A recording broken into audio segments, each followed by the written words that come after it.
quem indicar os diferentes tipos de suporte circulatório mecânico. Na minha agenda, a gente vai falar sobre insuficiência cardíaca avançada, indicações, contraindicações de suporte, objetivos terapêuticos, tipos de suporte circulatório mecânico, qual suporte indicar e quando e como que a gente faz isso na prática.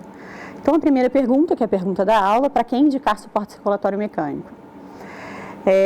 A gente já falou longamente sobre insuficiência cardíaca avançada, a gente já tratou adequadamente a insuficiência cardíaca avançada e nada disso funcionou. Então, o que a gente vai fazer agora?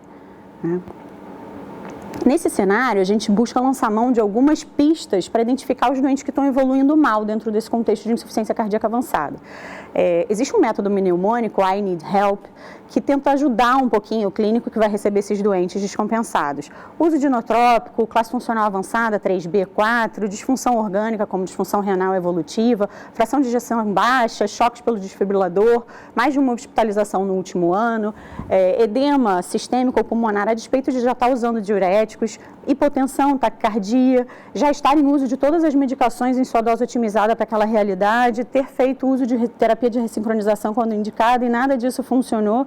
Então, esses são os red flags da IC avançada. A gente deve buscar insistentemente isso quando chegam esses doentes para o nosso atendimento e, ao reconhecê-los, a gente deve, de maneira rápida, ou mais precoce possível, transferi-los ou indicá-los para um centro de cuidado em insuficiência cardíaca avançada. Nesse momento, é importante que a gente faça uma classificação. A classificação foi proposta em 2011 e 2012, baseada em registros de suporte circulatório mecânico internacionais. Havia uma preocupação porque, a despeito de toda a intenção da indústria em alguma resposta em sobrevida, a gente tinha resultados piores. E o que se identificou é que o tempo da indicação era um grande marcador de mau prognóstico quando ele era avançado. Quando a gente demorava a indicar suporte circulatório mecânico, a evolução era pior. Então, essa classificação é dividida em 7 níveis. O Intermax 1, que é o primeiro nível, é o nível mais grave, a gente chama de crash and burn, que é o choque cardiogênico refratário. Nesse caso, o doente já tem doses altas de inotrópico, já tem, talvez, suporte com balão intraórtico, e ele está evoluindo mal, com sinais de baixa perfusão, diurese protraída, lactato subindo, nível de consciência mais baixo. Nesses casos, são casos muito graves e refratários, que a gente vai ter muito pouco tempo para tomar uma decisão. No Intermax 2, a gente já tem o doente com inotrópicos e que a gente precisa adicionar um outro inotrópico para melhorar a perfusão, melhorar a performance, diurese. É um doente também ainda instável. No Intermax 3, é o doente super estável com inotrópico. Ele caminha na enfermaria segurando sua bombinha de inotrópico, o doente que urina bem, come bem, performa bem, mas com inotrópico. No Intermax 4, a gente tem um doente que interna por descompensação da insuficiência cardíaca, muitas vezes já tendo tido história de uso de inotrópico prévio, faz seu diurético venoso para compensar, e isso começa a ser cada vez mais frequente. No Intermax 5, é aquele que bate na emergência para tomar o diurético, né? Sintomas de congestão sistêmica ou pulmonar, e vai à emergência, toma o diurético venoso e volta para casa. Os modelos Intermax 6 e 7 são modelos ambulatoriais. O Intermax 6 é o doente que tem limitação importante para as atividades de vida diária, o Intermax 7 é a classe funcional 3. Então, essa classificação é muito importante para a gente pontuar prognóstico e tempo de indicação de suporte circulatório mecânico. Nessa figura, a gente tenta ser um pouquinho mais didático em relação à comparação entre as várias classificações da insuficiência cardíaca. Então, só para pontuar, a gente está falando desse nicho específico. É o estágio D, nas classes funcionais 3 avançada para 4 e no Intermax em especial 1, 2, 3, 4 e 5. Esses são os seus Intermax de maior foco para a indicação de suporte circulatório mecânico. Quando a gente identifica, então, um doente com insuficiência cardíaca avançada e tem que definir uma terapêutica para ele, a gente deve convocar o Heart Team, um grupo, de fato, multidisciplinar, composto de não só médicos, mas enfermeiros, psicólogos, fisioterapeuta, nutricionista, e dentre os médicos, várias especialidades, não só o cardiologista, não só o cirurgião cardíaco, mas também o médico hemodinamicista, o anestesista, o ecocardiografista, todos devem ser chamados para pontuar suas opiniões frente àquele caso e definir qual que é a melhor proposta terapêutica. Antes de definir sobre os 3 pilares do tratamento da IC avançada, a gente deve considerar, é possível fazer valvuloplastia, ventriculoplastia, troca valvar, revascularização, angioplastias, enfim, tudo deve ser tentado antes desse próximo passo. Quando a gente já tentou tudo, tratou de maneira ótima, já fez todos os dispositivos possíveis, já considerou opções cirúrgicas para tentar melhorar a sobrevida ou a qualidade de vida daquele paciente, não temos mais opções, a gente tem 3 grandes opções. A primeira delas é o transplante cardíaco, que segue como sendo padrão ouro. A segunda são os dispositivos de assistência ventricular, e que aí a gente vai falar mais extensamente sobre os tipos, e a paliação, que já deveria ter iniciado lá no início, no diagnóstico da insuficiência cardíaca, e que agora, nesse cenário mais grave, mais instável, a gente tem que fomentar e articular melhor as equipes para trabalhar melhor a paliação. As indicações formais de suporte circulatório mecânico, elas se aplicam mais ao modelo de longa duração. Essas foram as características propostas pela Sociedade Europeia em 2017 e são muito próximas das indicações de transplante cardíaco. Mais de 3 hospitalizações no último ano, disfunção orgânica progressiva, fração de ejeção baixa, dependência de inotrópicos por congestão ou por baixo débito, um VO2 de pico menor que 12, a persistência de balão por mais de uma semana. E no caso dos dispositivos de longa duração, é importante saber se existe disfunção sistólica de ventrículo direito ou insuficiência tricúspide grave que inviabilize o procedimento. Como contraindicações, vocês veem uma lista grande de contraindicações absolutas e relativas, mas o que importa, na verdade, é que o doente que tem comorbidades que limitem a sobrevida em 1 ano ou que tenham contraindicações anticoagulação plena, a gente deve, de fato, excluir da indicação de suporte circulatório mecânico. Então, a gente já definiu para quem, mas outras dúvidas surgem como muito importantes no momento de indicar o suporte circulatório, como, por exemplo, por que eu estou indicando, que tipo de suporte eu vou indicar, quando indicar e como indicar. Então, eu vou tentar responder essas perguntas. Por que a gente está indicando o suporte para aquele paciente?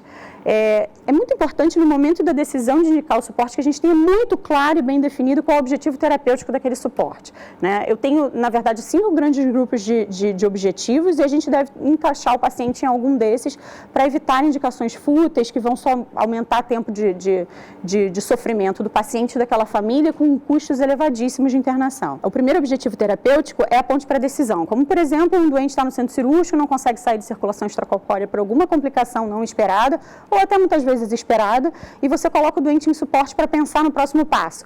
Esse doente não tem condições terapêuticas e a gente vai explantar o método, ou não, ele tem condições de melhorar, ou eu tenho outra técnica cirúrgica a propor, enfim, ponte para decisão.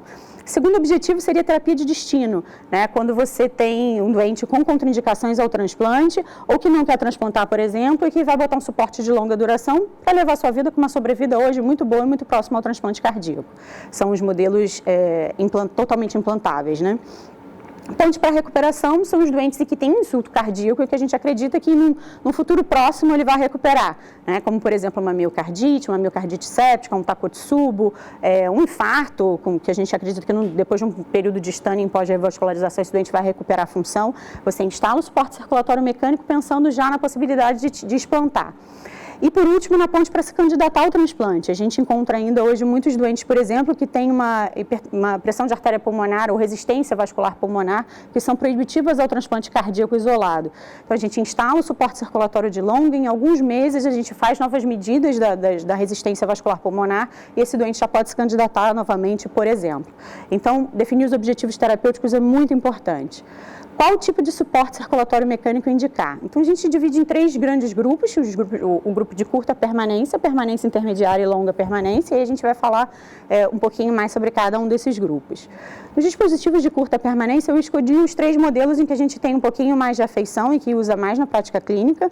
O primeiro deles é o balão intra-aórtico, que sem dúvida nenhuma foi o suporte circulatório mecânico mais utilizado nos últimos 50 anos, é amplamente disponível, bastante barato, não exige anticoagulação plena, mas é muito limitado no sentido de débito cardíaco. Ele oferece um fluxo máximo de meio litro por minuto, e isso em cenários agudos às vezes não é suficiente para dar suporte ao doente.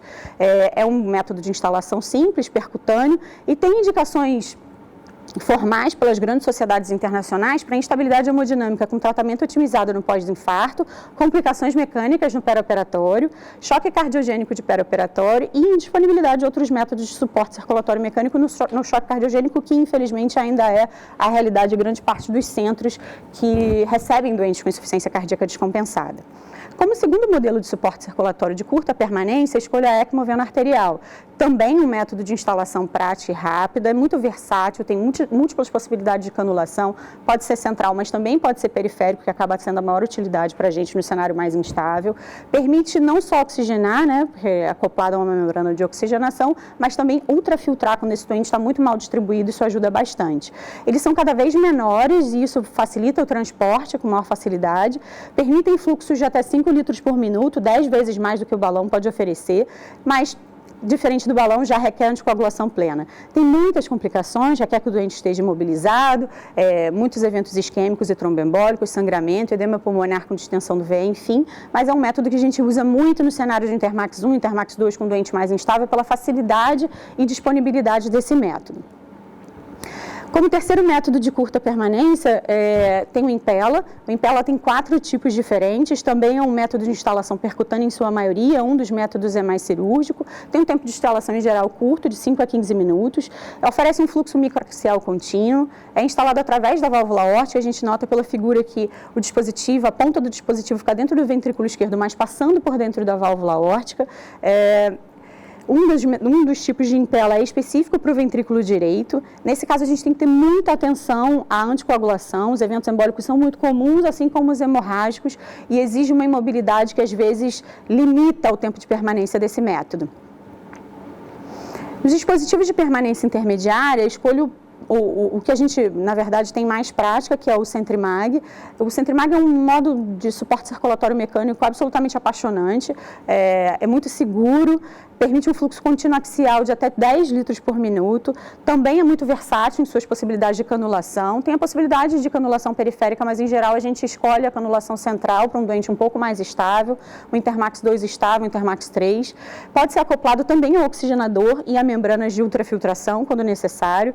Quando a gente faz a canulação central, a gente exige que esse paciente passe por mini toracotomia ou toracotomia, e isso exige que o doente não esteja tão instável como no Intermax 1, por exemplo. Então, é um modelo mais adequado para o 2 estável ou a partir do 3. Permite melhor reabilitação do paciente no pós-operatório, eu vou mostrar algumas fotos. É ideal como ponte para transplante ou antes de suporte circulatório de longa duração como terapia de destino.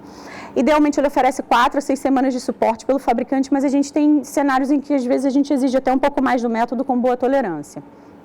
Tem aplicação múltipla, é bem versátil, pode ser usado para suporte de esquerda ou de ventrículo direito, a gente pode acoplar a membrana de oxigenação e serve para quase todos os objetivos terapêuticos que a gente descreveu para suporte circulatório mecânico, como ponte para decisão, recuperação, transplante e outros tipos de terapia. E o grande objetivo é a estabilização hemodinâmica.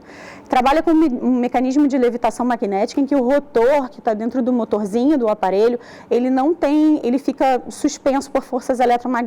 Isso diminui muito as tensões de cisalhamento e as lesões vasculares. Então, a gente tem muito menos hemólise do que nos outros métodos. Isso torna ele muito interessante.